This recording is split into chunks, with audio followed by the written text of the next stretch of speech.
Hello दोस्तों, welcome to academic पाठशाला chapter 1 और एनसीईआरटी हम लोग मैथ्स की कंप्लीट करने जा रहे हैं, जिसमें चैप्टर 1 है आपका नंबर सिस्टम के बारे में। और इसमें हम लोग इंट्रोडक्शन समझेंगे, सिर्फ और सिर्फ इंट्रोडक्शन, नंबर सिस्टम क्या है और आपके सिलेबस में नंबर सिस्टम का कौन सा पार्ट इंक्लूड है। ओके, तो लेट्स स्टार्ट। नेचुरल नंबर क्या होता है? ऐसे नंबर जो 1 से स्टार्ट हों, 1 2 3 4 और इनफाइनाइट तक। ओके, इनफाइनाइट तक, तो ऐसे नंबर्स को बोलते हैं नेचुरल नंबर, यानी कि जो 1 से स्टार्ट हो और इनफाइनाइट तक जाए, वो those numbers are called natural numbers, है ना। अब होल नंबर क्या है? इसमें इंक्लूड कर दो जीरो, यानी कि natural number plus zero is known as whole number, है ना। यानी कि होल नंबर में नेचुरल नंबर ऑलरेडी आ जाता है, सर्कल के थ्रू यही बताया गया। यानी कि सारे नेचुरल नंबर, यानी कि all natural numbers are whole numbers.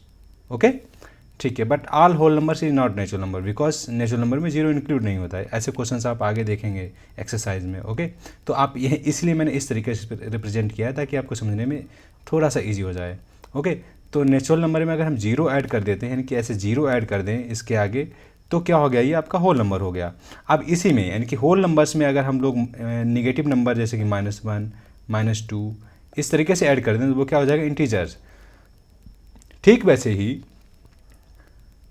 Rational numbers क्या होता है? रेशनल नंबर्स ऐसे नंबर्स हैं जिनको P/Q की फॉर्म में लिखा जाए और जिसमें Q is not equal to zero होना चाहिए, यानी कि Q की जगह पे कभी जीरो नहीं होना चाहिए, तो वो रेशनल नंबर नहीं होगा, है ना। अगर Q की जगह पे जीरो हुआ तो वो रेशनल नंबर नहीं होगा। ओके, अगर Q की जगह पे जीरो के अलावा कोई भी नंबर हुआ तो वो रेशनल नंबर होगा। सपोज -2/1 -3/1, यानी कि यहाँ पर क्या है? 1 है ना। अगर लिख दिया जाए 2/0, this is not a rational number. Okay, I think you got, यानी कि Q की जगह पे जीरो नहीं होना चाहिए, P की जगह पे जीरो हो सकता है। यानी कि अगर कहा जाए 0/2 it is a rational number.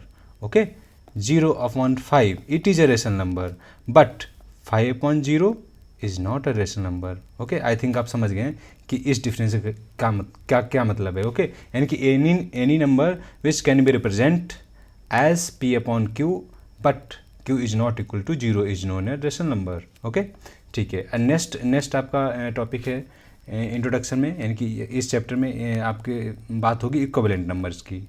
अब इक्विवेलेंट नंबर्स क्या है? वह कोई भी फ्रैक्शन, कोई भी ऐसे इक्विवेलेंट फ्रैक्शंस जो जिनके न्यूमरेटर और डिनोमिनेटर डिफरेंट हैं बट सेम वैल्यू को रिप्रेजेंट करते हैं। कैसे? एग्जाम्पल समझते हैं। जैसे सपोज करिए कोई नंबर दिया है 2/4, 3/6, 4/8, 5/10। अब आप देख रहे हैं इसमें न्यूमरेटर 2 है, इसमें डिनोमिनेटर 4 है, इसमें 3 है, इसमें 6 है। अच्छा, कुछ बच्चे होंगे जिनको न्यूमरेटर डिनोमिनेटर नहीं पता होगा। मैं उम्मीद करता हूँ इतना तो पता ही होना चाहिए, है ना, 9th क्लास में है आप। तो न्यूमरेटर क्या है? जो ऊपर नंबर लिखा होता है, ओके, उसे बोलते हैं न्यूमरेटर। ओके, और जो नीचे लिखा होता है उसे बोलते हैं डिनोमिनेटर। ओके, इतनी तो उम्मीद रखते हैं हम आपसे कि आपको पता होगा। हिंदी में बोलते हैं अंश और नीचे वाले को बोलते हैं हर। ठीक है, फिलहाल तो इसमें क्या है? न्यूमरेटर डिफरेंट है, इसमें 2 न्यूमरेटर है, इसमें 3 है, इसमें 4 है, इसमें 5 है, और डिनोमिनेटर इसमें 4 है, इसमें 6 है, इसमें 8 है, इसमें 10 है, बट ये सेम वैल्यू को रिप्रेजेंट कर रहे हैं। कैसे? अगर हम इसको डिवाइड करके रिड्यूस फॉर्म में ले आएँ, यानी कि जिसे बोलते हैं सिंपलेस्ट फॉर्म, 2 बन जा 2, 2 2 जा 4, क्या आया? 1/2। ऐसे 3 बन जा 3, 3 2 जा 6, क्या आया? 1/2। 4 बन जा 4, 4 2 जा 8, क्या आया? 1/2। 5 बन जा 5, 5 2 जा 10, क्या आया? 1/2। यानी कि वैल्यू क्या रिप्रेजेंट कर रहे हैं? 1/2, 1/2। ये सेम वैल्यू सभी फ्रैक्शंस में, ये सेम वैल्यू रिप्रेजेंट हो रही थी। बहुत ज़्यादा गंदा हो गया, इरेज करते हैं। सभी नंबर्स में सेम वैल्यू रिप्रेजेंट हो रही थी, इसीलिए हम इसको बोल सकते हैं क्या? They are equivalent fraction. Okay, दूसरा एग्जांपल से समझ सकते हैं। जैसे दिया है आपका 1/3, 2/6, 3/9। अब इसमें क्या है?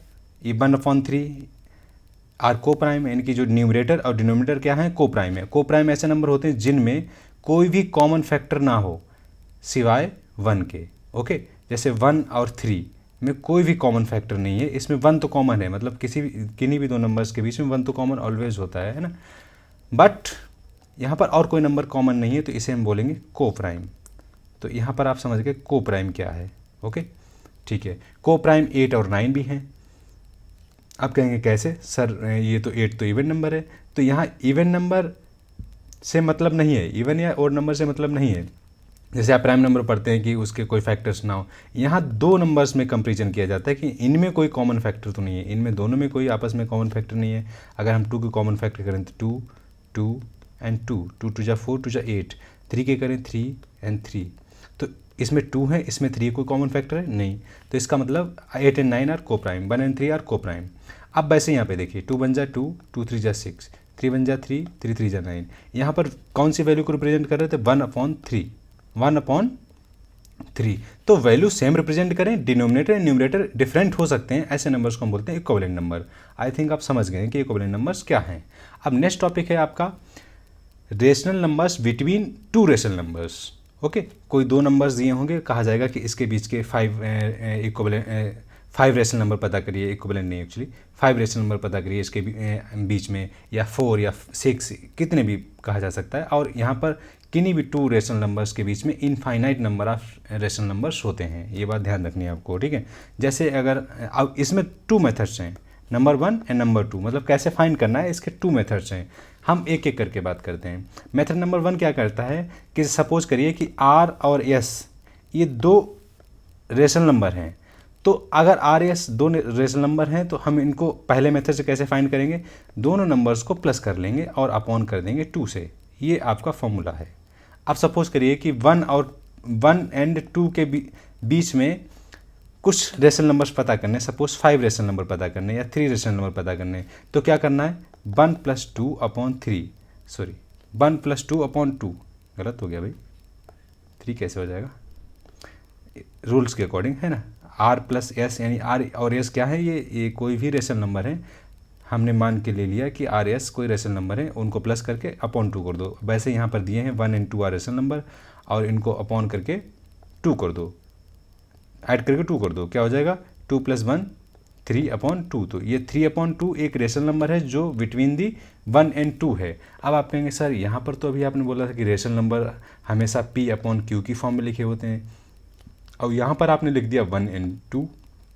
तो आप देख सकते हैं 1/1 लिख सकते हैं और 2/1 लिख सकते हैं। अब दोनों का डिनोमिनेटर सेम है, और हम अगर डिनोमिनेटर 1 है तो उसको हम लिखते नहीं है ना, तो ये रेशनल नंबर ही है। ओके, सो कंफ्यूज नहीं होना है। अब सपोज करिए ये आपने समझ लिया कैसे। अब आपका एक नंबर आ गया 3/2, तो अब अगला नंबर कैसे पता करना है? सपोज करिए आपको 3 नंबर पता करने थे, एक तो पता कर लिया कि दोनों को प्लस कर लिया और 2 से डिवाइड कर दिया। अगला ये लास्ट का नंबर ले लो, क्या है? 2, यानी कि 2 + 3/2। अब 2 रेशनल नंबर कौन कौन से हो गए? 2 + 3/2/2। अब यहाँ पर क्या है? कुछ भी नहीं है, तो यानी कि 1, ये 2/1 ये रेशनल नंबर है। अब ऐड करने के लिए आपको पता है एलसीएम लेते हैं, तो एलसीएम लेंगे 2 और 1 का, क्या आएगा? 2 ही आएगा। तो यानी कि इधर ऊपर नीचे 2 से मल्टीप्लाई कर देंगे, ठीक है। 2 2 जा 4 और +3, यानी कि क्या होगा? 4 + 3 और /2 कितना हो जाएगा? 7/2 और /2 ये वाला, ठीक है। अब इसको कैसे लिख सकते हैं? इसको ऐसे भी लिख सकते हैं 7/2 × 1/2। अब 7 बन जा 7, 2 2 जा 4।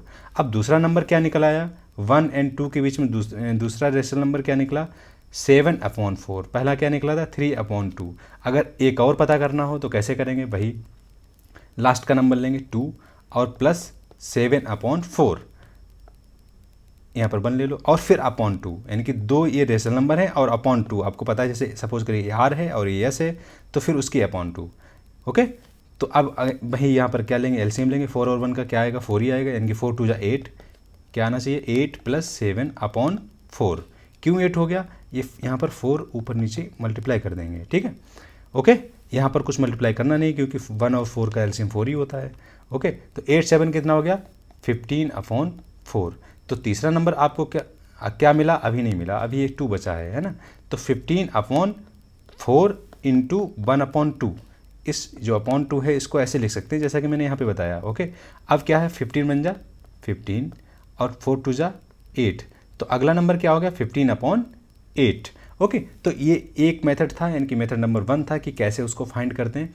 मेथड नंबर 2 ये थोड़ा इजी है और बहुत ही डायरेक्ट है। ओके, इसमें क्या होता है? सपोज करिए भाई 1 और 2, 1 एंड 2 क्या हैं, दो रेशनल नंबर हैं, इनके बीच में आपको 5 रेशनल नंबर पता करने हैं।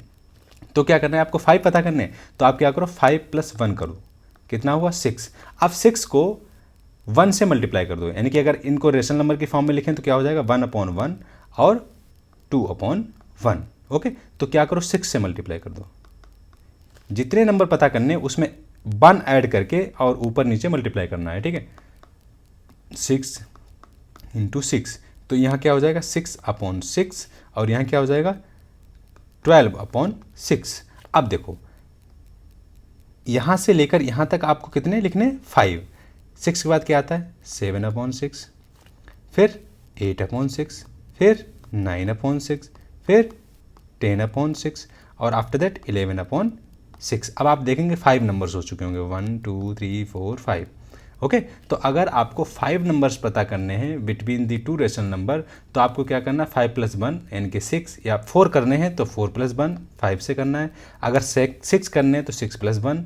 ओके, जितने नंबर पता करने हैं उसको 1 प्लस करके आपको ऊपर नीचे यानी कि डिनोमिनेटर और न्यूमरेटर में, दोनों नंबर्स के डिनोमिनेटर न्यूमरेटर में मल्टीप्लाई कर देना है और उसके बीच के बाद में नंबर लिख लेने हैं। ओके, तो ये सबसे सिंपल मेथड है।